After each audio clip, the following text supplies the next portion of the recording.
A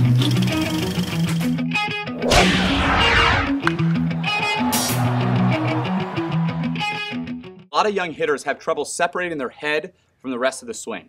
And what I mean by that is, when the swing starts, no matter what it looks like right now, and the shoulders start to rotate, the chest, the hips, everything starts working, the hands start going, the head wants to be part of the swing. And here's what that looks like. Swing starts, head, there it goes, it's rotating with everything else. Well now, you've probably seen this, the ball is somewhere over here, but I have no idea where it is. No matter how powerful or correct this swing was, if my head is gone as part of the swing, I'm going to have a hard time hitting this. Where on the other hand, if you take the exact same swing, but separate the head from the movement, so the head stays still while everything else goes, now I can see impact. Same swing, this ball has a chance to be ripped into the gap. This swing, you're almost always going to swing and miss.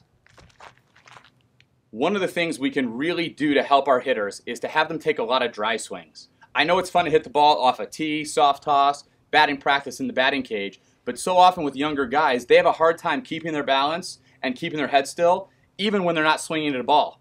And one of the first things I do with a lot of guys that have head discipline problems is I say, here, let's just take a practice swing. No ball, just take a practice swing. And more often than not, you wouldn't believe it how often their head moves or they lose their balance when they're not even swinging at anything.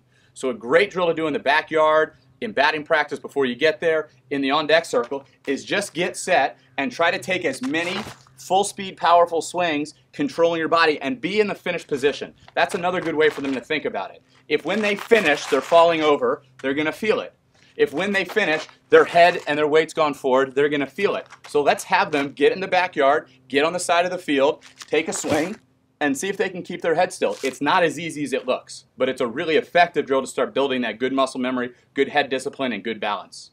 We've talked a lot about head discipline and how important it is to keep your head as still as possible to allow your eyes to track the ball to impact. Well, always when I introduce this into young swings, the head's going to want to get back into the action. And what I mean by that is, when we start to use the lower half, now our hips, our core, our legs, our shoulders, our chest, everything's firing. And the head's going to want to fire at the same time. We're now going to create a lot of power, but not see impact. So dry swing first, then off a tee, then soft toss, then batting practice. Let's make sure that we're creating the proper muscle memory with the lower half, but not forgetting our head discipline. So that when we go to swing and fire and we're aggressive, the head is still nice and loaded, seeing impact, and driving the ball.